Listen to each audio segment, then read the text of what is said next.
VBG Ramji योजना के तहत कार्यरत कर्मचारी अपनी तमाम समस्याओं को लेकर लगातार परेशान नजर आ रहे हैं। इसमें देखने को मिला है कि इन कर्मचारियों के द्वारा ज्ञापन पत्र भी सौंपा गया है और इस ज्ञापन पत्र में अपनी तमाम मांगों को कर्मचारियों ने उठाया। आपको बता दें कि कर्मचारियों की तमाम समस्याएं और इन समस्याओं में सबसे बड़ी बात यह है कि ना ही इनकी सेवा की कोई स्थिरता है, ना ही भविष्य की सुरक्षा है, ना तो पदोन्नति का अवसर है, ना पेंशन की व्यवस्था है और ना सामाजिक सुरक्षा का संरक्षण है। लगातार इन सारी चीजों से जूझते हुए भी इन कर्मचारियों के द्वारा अपने कार्य को पूरे मनोयोग से किया जा रहा है। और जो ये ज्ञापन पत्र सौंपा गया है, इसमें देखने को मिला है कि मुख्य रूप से अपनी तमाम मांगों को इन कर्मचारियों ने उठाया, जैसे कि मनरेगा या यूं कहे कि वीबीजी रामजी कर्मचारियों का पारिश्रमिक कंटिजेंसी मंथ से देना तत्काल बंद किया जाए। दूसरी ये बात है कि कर्मचारियों के वेतन भुगतान हेतु पृथक वेतन निधि यानी कि डेडिकेटेड सैलरी फंड का गठन किया जाए। सभी कर्मचारियों के लिए ग्रेड पे आधारित नियमित वेतनमान लागू किया जाए। समान कार्य के लिए समान वेतन के संवैधानिक सिद्धांत को लागू किया जाए। सेवा सुरक्षा, वार्षिक वेतन वृद्धि, पदोन्नति, भविष्य निधि, पेंशन, चिकित्सा सुविधा और अन्य सामाजिक सुरक्षा का लाभ भी प्रदान किया जाए। देश भर के कर्मचारियों के लिए एक समान राष्ट्रीय मानव संसाधन यानी कि एचआर नीति भी लागू की जाए। कर्मचारियों की सेवाओं को सम्मानजनक एवं स्थायी स्वरूप प्रदान करने के लिए आवश्यक नीतिगत निर्णय शीघ्र लिया जाए। इन सारी चीजों को लेकर इन कर्मचारियों के द्वारा ये ज्ञापन पत्र सौंपा गया है और देखने को मिल रहा है कि लगातार ये उम्मीद जताई जा रही है कि बहुत जल्द ही सरकार के द्वारा इसको लेकर कोई बड़ा कदम उठाया जाएगा। वहीं आपको बता दें कि संगठन के द्वारा एक कार्यक्रम और किया गया था, जो कि पिन डाउन कार्यक्रम था। लगातार कर्मचारी यही कोशिशें कर रहे हैं कि जल्द से जल्द शासन के द्वारा इनकी मांगों को पूरा कर दिया जाए, जिससे कि इन कर्मचारियों का जीवन आसान हो सके। अब देखना ये होगा कि आखिरकार सरकार के द्वारा क्या कुछ कदम उठाया जाता है, क्योंकि लंबे समय से ये कर्मचारी लगातार संघर्ष करते हुए नजर आ रहे हैं और इस संघर्ष के बीच में कर्मचारियों का यही मानना है कि सरकार जब इनकी समस्याओं का हल कर देगी तो इससे इनका जीवन बहुत अधिक आसान हो जाएगा, क्योंकि एक लंबा अंतराल बीत चुका है। लगातार अपनी इन तमाम मांगों को लेकर ये कर्मचारी संघर्षरत नजर आ रहे हैं और इन सब की वजह से कर्मचारियों का यही मानना है कि सरकार अब इनके लिए कोई बड़ा कदम उठा दे, क्योंकि योजना का नाम भी बदल दिया गया है। अब कर्मचारियों की स्थितियों में बदलाव करने का समय आ चुका है। फिलहाल ये जो ज्ञापन पत्र सौंपा गया है, इससे क्या कुछ प्रतिक्रिया निकलकर सामने आई है, आगे की क्या रणनीति है, इस विषय पर ज्यादा जानकारी देते हुए संगठन के पदाधिकारी चिदानंद कश्यप ने क्या कुछ कहा है, आप भी सुनिए। चिदानंद कश्यप जी, आपका हमारे चैनल अटल टीवी पे बहुत बहुत स्वागत है।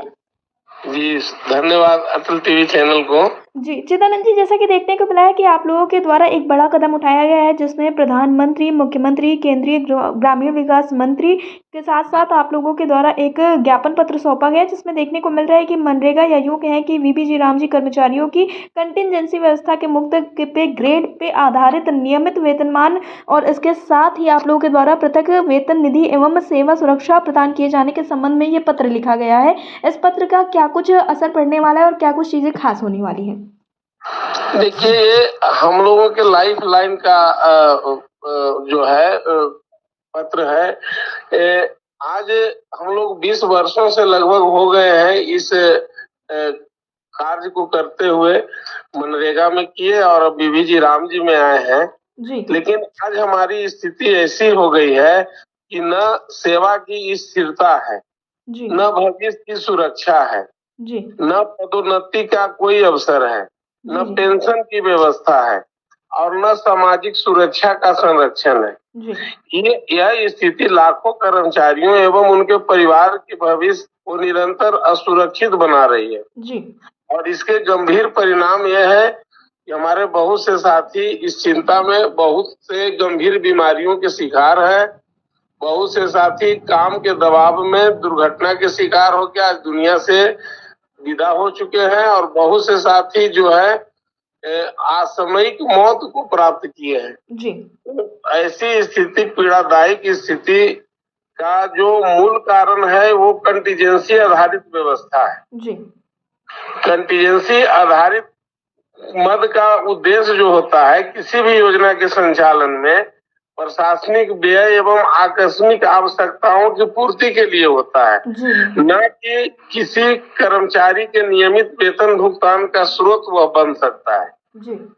आज पहले 4% कंटीजेंसी थी, लेकिन मनरेगा के अंतिम क्षणों में वो 6% थी और वीबीजी रामजी में 9% कंटीजेंसी की प्रणाली जो दी गई है और उसके आधार पर हम लोग को वेतन भुगतान की बात कही जा रही है, वो एक सिर्फ छलावा मात्र है, क्योंकि उसमें 1/3 ही वेतन मद और उसमें भी प्रशासनिक जोड़ा हुआ है और इसमें अनेक व्यवहारिक समस्या को जन्म दे दिया है।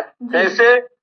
कई स्थान पर अधिक कंटीजेंसी राशि दिखाने के लिए अनावश्यक व्यय बढ़ाने का दबाव बनाया जाता है, जिससे कर्मचारियों को अतिरिक्त जो है काम करने का बोझ बढ़ रहा है। दूसरी ओर कंटीजेंसी राशि चाहे जितनी बढ़ा दी जाए, जमीनी स्तर पर कार्यरत कर्मचारियों को वर्षों से अत्यंत सीमित मानदेय पर ही कार्य करना पड़ते आ रहा है और इसमें सुधार की कोई गुंजाइश नहीं है। तो हम लोगों को एक नियमित कर्मचारी के तरह नियमित वेतन देने का व्यवस्था हो जो कंटीजेंसी आधारित न हो। इसीलिए जो है हम लोगों ने मांग किया है कि कंटीजेंसी से मुक्त करते हुए हम लोगों को जो है एक अलग पृथक वेतन निधि बना दिया जाए और सेवा सुरक्षा दी जाए। चूंकि हम लोग भी इंसान हैं, कर्मचारी हैं और सामान्य जीवन जीने वाले हैं। हम लोगों को भी घर परिवार है और सबकी सुरक्षा की चिंता भी सरकार को करनी चाहिए। यही उद्देश्य इस पत्र का है। जी चिदानंद जी, इसके साथ ही देखने को मिला है कि पेन डाउन हड़ताल भी आप लोगों के द्वारा की जा रही थी, ये किस परिप्रेक्ष्य में थी? अभी 132 दिन का पेन डाउन हड़ताल झारखंड में हुआ था और बीच में एक दिवसीय धरना प्रदर्शन के कार्यक्रम यूपी में किया गया था। इसके बाद अभी तेलंगाना में सारे कर्मचारी इस व्यवस्था से परेशान होकर पेन डाउन हड़ताल किए हैं। तो हर राज्य में लोग परेशानी से कर रहे हैं, लेकिन अब प्रयास ये किया जा रहा है कि एक ही तिथि में पूरा देश में किया जाए। अगर सरकार इन मांगों को मानती है, उस पर कोई आश्वासन देती है, कुछ कार्य करती है, तो हम लोग विचार करेंगे। नहीं तो दिवस होके पूरे देश में एक साथ हम लोग जो है पेन डाउन करने के लिए बाध्य होंगे। जी चिदानंद जी, जिस तरह से देखने को मिला है कि आप लोगों के द्वारा अपनी तमाम मांगों को लेकर शासन के सामने अपनी समस्याओं को रखा गया है, जिसमें से सेवा की स्थिरता और ना ही भविष्य की सुरक्षा है, पदोन्नति का भी अवसर नहीं है और पेंशन की भी व्यवस्था नहीं है। इन सारी चीज़ों को लेकर लगातार आप लोग अपनी लड़ाई लड़ रहे हैं, तो क्या शासन की ओर से कोई प्रतिक्रिया देखने को मिली है? नहीं, अभी तो कोई प्रतिक्रिया नहीं मिली है, लेकिन अभी 11 अगस्त को ये जो है हमारा ज्ञापन जो है प्रधानमंत्री कार्यालय में स्वीकृत हुआ है, रिसीव किया गया है। और इधर 15 अगस्त था तो अभी नहीं हुआ है, लेकिन उम्मीद है कि बहुत जल्द इस पर सरकार विचार करेगी और नहीं करने पर हम लोग विवश हैं। हम लोग पेन डाउन करेंगे, सड़कों पर आएंगे और जो भी लोकतांत्रिक तरीके से विरोध करना होगा हम लोग इसका विरोध करेंगे। जी चिदानंद जी, अटल टीवी से जुड़ने के लिए बहुत बहुत धन्यवाद। शुक्रिया, धन्यवाद।